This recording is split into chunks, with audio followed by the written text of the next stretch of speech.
भगवान श्री कृष्ण जहाँ प्रेम की पराकाष्ठा है, वहीं कृष्ण संगीत भी है और संगीत कृष्ण है। तो आइए जन्माष्टमी के इस शुभ अवसर पर गुड इवनिंग इंडिया को संगीतमय बनाते हैं और स्वागत करते हैं स्टूडियो में हमारे दूसरे विशेष मेहमान का। स्वागत करना चाहूंगी रामकृष्ण वर्मा जी का। नमस्कार जी, दूरदर्शन को मेरा बहुत बहुत नमस्कार। और मैं बहुत ही खुश हूँ कि आपने मुझे आमंत्रित किया इस शुभ अवसर पर। और मैं आपके सामने एक कृष्ण का छोटा सा राजस्थानी भजन आपको सुनाता हूँ। क्या बात है।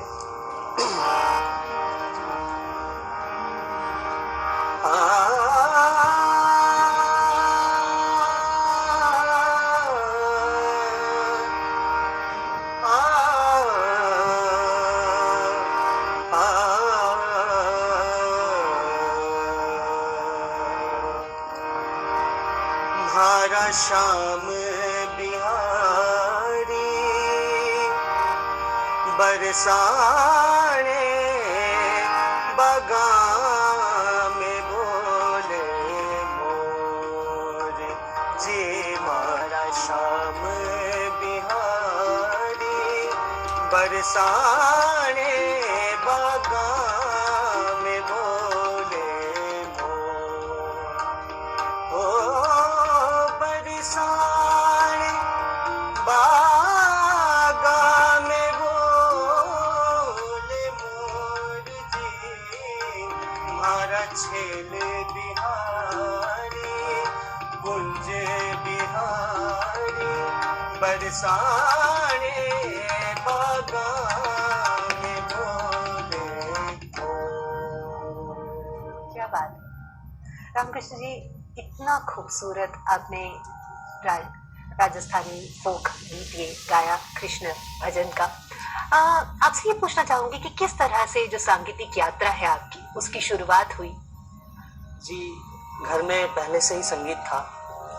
हमारे दादाजी ने उनके मामा जी और उनकी माता जी से संगीत सीखा। उसके बाद उन्होंने जब वो रिटायर्ड हो गए तो उन्होंने हमें संगीत की शिक्षा देना शुरू किया। काफी सख्त उनका शिक्षण पद्धति थी और सर्दी हो, गर्मी हो, बरसात हो, सुबह 5 बजे उठना, रियाज करवाना। और वो खुद भी हमारे साथ बैठकर रियाज करवाते हमें बहुत अच्छे तरीके से।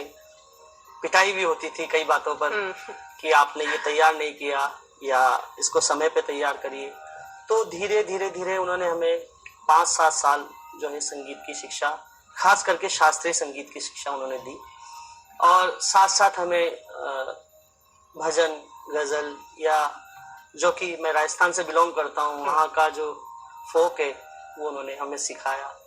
और धीरे धीरे हम सीखते गए। उनके अंडर में हम अपने काम को पूरा करते गए। तो राजस्थानी लोक संगीत की बात करें, यूं तो कहीं का भी लोक संगीत हो, वो लोक कलाओं को और वहाँ के रहन सहन को, वहाँ की मिट्टी की खुशबू को अपने साथ आगे लेकर चलता है। तो राजस्थानी लोक संगीत की बात करें तो क्या विशेषता आप पाते हैं राजस्थानी लोक संगीत? राजस्थान के कण कण में संगीत बसा हुआ है। वहाँ के त्योहार को लेकर संगीत है, वहाँ ऋतुओं को लेकर संगीत है, नारी को लेकर संगीत है, हर चीज में वहाँ संगीत है। और वहाँ पर विशेष गीत बनाए हुए हैं हर त्योहार को लेकर। जैसे कि आपने वहाँ सुना है केसरिया बालम, जो कि विश्व प्रसिद्ध मांड है हमारे राजस्थान का। इसके अलावा भी कई मांड वहाँ पर जो है प्रसिद्ध है। सावन ऋतु पर वहाँ बहुत अच्छे अच्छे मांड बने हुए हैं। मैं आपको एक छोटा सा सुनाता हूँ। जी, फिर हम राजस्थानी मांड की भी विशेषता जानना चाहेंगे आपसे।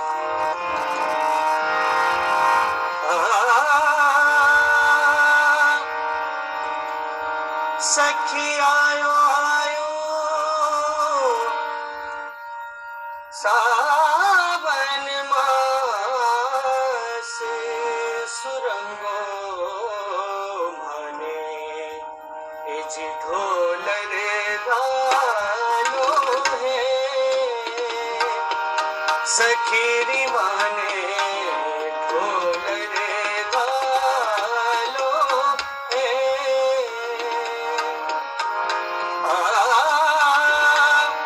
आयो आयो सावन मास माने ढोल रे गालो हे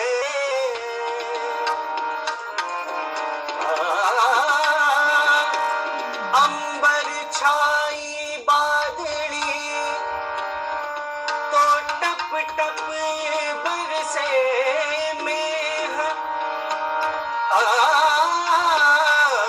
अंबर छाई बादली तो टप टप बरसे मेघ हिवड़े भीतर उमगियो ओ जी प्रीतम थारो देव ढोलर भालो है सखी रे भने ढोलर भालो है। खूबसूरत। तो जैसे मैंने कहा कि राजस्थानी माड़, इसकी क्या विशेषता है, ये आपसे जानना चाहेंगे। ये एक विशेष प्रकार की गायन पद्धति है राजस्थान की, जो जैसा कि आपको पता है ये बहुत प्रसिद्ध है। इसमें राग है, रस है, साहित्य है, तीनों को रखा गया है। बस इसकी जो लैंग्वेज है, इसकी जो भाषा है वो राजस्थान की है, इसलिए इसकी भाषा में उस वहाँ की संस्कृति का, वहाँ की कला का, वहाँ के कल्चर का पूरा असर राजस्थानी माड़ में हमें देखने को मिलता है। क्योंकि राजस्थान में हर चीज से संबंधित माड़ बनाया गया है, चाहे वो नारी से संबंधित हो, चाहे वो ऋतु से संबंधित हो, चाहे त्योहार से संबंधित हो, हर चीज पर माड़ बनाया गया है। और ये जो कि वहाँ के राजा महाराजा थे उनको बड़ा पसंद था। वहाँ उन्होंने बड़े बड़े कलाकार इस गायन पद्धति को गाने के लिए रखा किए थे, और ये आज विश्व प्रसिद्ध है। तो जैसे आपने कहा कि ऋतु से संबंधित और जीवन में जो भी संस्कार हो, चाहे विवाह संस्कार की बात करें, जितने भी संस्कार हो, बच्चे के पैदा होने से लेकर किसी के जाने तक के जितने संस्कार हैं सबके लिए, तो क्या कोई और इसी तरह का एक माड़ हम आपसे सुन सकते हैं? जी बिल्कुल, मैं आपको विवाह पर सुनाता हूँ, विवाह से संबंधित।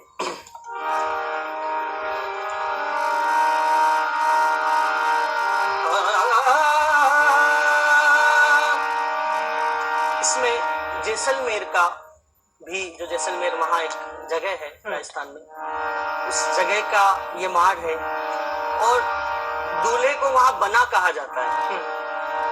जिस प्रकार दुल्हन को बनी कहा जाता है, उसी प्रकार दूल्हे को बना कहा जाता है। तो उसी के ऊपर ये बना है।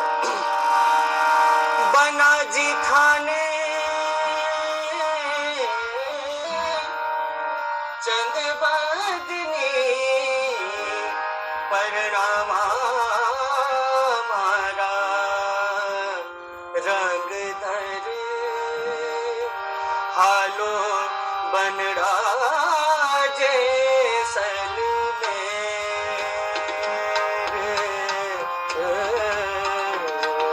हालो बनड़ा जैसल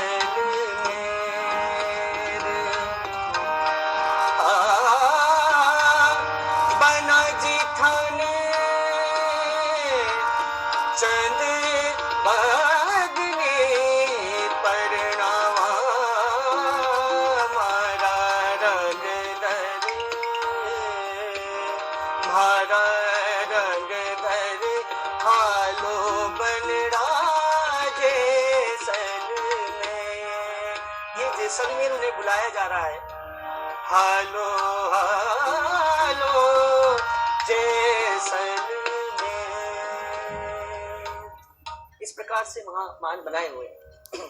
तो जो धरती, जो मरुभूमि कही जाती है, जहाँ तक नजर जाए वहां तक सिर्फ रेत ही रेत, और हरियाली शायद नजर ही नहीं आती, लेकिन सारा रस संगीत में ही है। बिल्कुल, वहाँ मैं आपसे कहा है कि वहाँ के कण कण में संगीत है। और इतना सुरीला संगीत राजस्थान का है कि सुनने में इतना आनंद आता है जिसका जवाब। जी बिल्कुल, इतना खूबसूरत। अभी आपने पहले जब मैंने आपसे प्रश्न पूछा आपकी सांगीतिक यात्रा के विषय में, तो आपने जैसे बताया कि आपका पूरा परिवार ही संगीत में रहा है, और आपकी जो शिक्षा दीक्षा भी रही है वो अपने दादाजी से, अपने पिताजी से आपने ली। आज जब आप देखते हैं जिस तरह से संगीत को सिखाने की जो शिक्षा पद्धति है, दीक्षा की जो पद्धति है, जी। वो और जिस शिक्षा और दीक्षा पद्धति को आपने फॉलो किया, जो आपने देखा, उसमें क्या अंतर दिखता है? देखिए, मैं भी एक युवा कलाकार हूँ। वर्तमान समय में जो सीखने वाले बच्चे हैं, वो ये चाहते हैं कि हम संगीत बहुत शीघ्रता से सीख जाएं, क्योंकि आजकल इतने सारे शोज चल रहे हैं। तो बच्चों को ये लगता है कि हम जल्दी से जल्दी सीखकर बहुत आगे बढ़ जाएं। बट संगीत एक साधना है, एक तपस्या है। उस तपस्या में गुरु का भी महत्व है, तो शिष्य का भी महत्व है। हमें उसी प्रकार से सीखने के लिए बिल्कुल समर्पण भाव चाहिए। गुरु से सीखने के लिए समर्पण भाव चाहिए, और गुरु का भी समर्पण शिष्य के प्रति चाहिए। और इसमें बहुत ही कठोर परिश्रम चाहिए, क्योंकि संगीत अच्छा सीखने के लिए शास्त्रीय संगीत सीखना बहुत जरूरी है। बिल्कुल। जब तक हम शास्त्रीय संगीत नहीं सीखेंगे, तो हमारे संगीत में वो रस, वो भाव, वो सब नहीं आ पाएगा। और जितना अच्छा हम शास्त्रीय संगीत सीखेंगे, हम उतने ही अच्छे कलाकार बन सकते हैं, उतने ही अच्छे संगीत के क्षेत्र में हम आगे बढ़ सकते हैं। तो वर्तमान समय में बच्चों को या सीखने वाले सभी लोगों को, चाहे वो हम हो, कोई भी हो, हमें संगीत शिक्षा, शास्त्रीय संगीत शिक्षा लेनी जरूरी, बड़ी ही अच्छे तरीके से और सही तरीके से समर्पण भाव से लेनी चाहिए। तो जैसे आपने अभी इसके बारे में कहा, तो क्या आपको ऐसा भी लगता है कि गुरु शिष्य परंपरा, जी। जिससे कि आमतौर पर शास्त्रीय कलाएं जो हैं, जिनका प्रचार भी हुआ और प्रसार भी हुआ, और उसी तरह से उनका प्रवाह भी हुआ, जी। तो उसके लोप होने के साथ साथ क्या आपको ऐसा लगता है कि संगीत को भी कहीं न कहीं नुकसान पहुंचा है? बिल्कुल। पहले के जो शिक्षा पद्धति थी संगीत की, आश्रम में, गुरु के आश्रम में सारे शिष्य रहते थे। वहीं संगीत का ऐसा माहौल था, सब तरफ शिष्य और गुरु सबको एक साथ सिखाना। वही समय पर सुबह अर्ली मॉर्निंग उनको उठाया जाता था, सुबह का रियाज किया जाता था, फिर दिन का रियाज, हर तरीके का एक पार्ट बने हुए थे पूरे दिन में, कि आपको किस समय क्या रियाज करना है। सुबह खरज का रियाज करना है, उसमें भी राग उनके ऊपर था कि भाई सुबह भैरव का रियाज करना है, दिन में भीमपलासी का रियाज करना है, शाम को यमन का रियाज करना। तो ये सारी चीजें बड़ी कठोरता से शिष्य के ऊपर लगाई जाती थी कि आपको इस समय पर इस तरीके से रियाज करना है।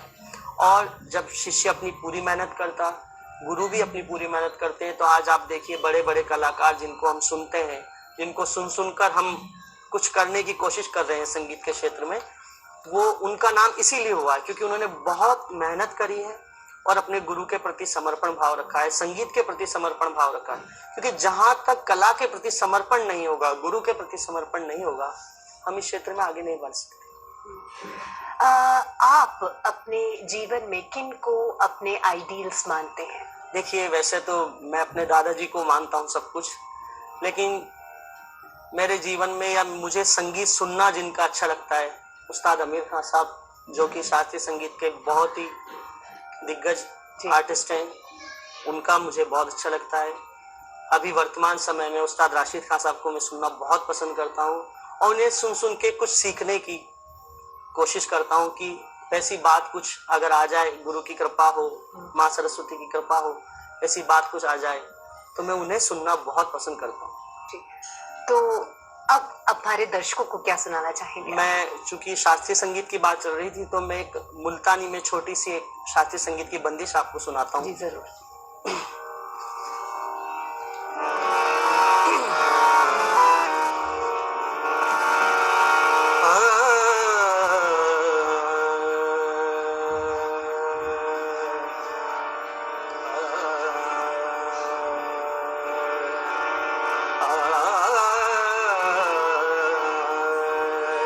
नैनन में आन बान, नैनन में आन बान, नैनन में आन बान, कौन सी परी रे, कौन सी परी रे, नैनन में आन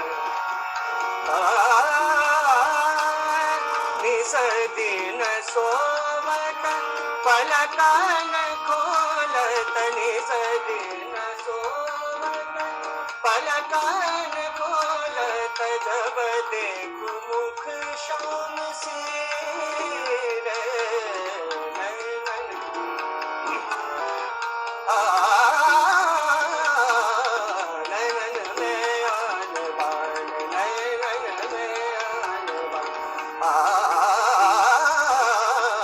नैनन में आन बान, नैनन में, नैनन में, नैनन में आन बान। वाह, बहुत सुंदर, बहुत ही सुंदर। रामकृष्ण वर्मा जी, आप यहाँ आए और आपने हमसे इतनी सारी बातचीत की, और जिस तरह से आपने श्री कृष्ण जन्माष्टमी के अवसर पर आज गुड इवनिंग इंडिया के इस कार्यक्रम का समा बांध दिया, आपका बहुत बहुत धन्यवाद। मैं सभी का आप सभी का भी धन्यवाद करता हूँ, आपने मुझे आमंत्रित किया। तो गुड इवनिंग इंडिया में आगे बढ़ते हैं और आपको दिखाते हैं ये विशेष रिपोर्ट, जो कि इस कार्यक्रम का है, जो कि यूथ फॉर इंडिया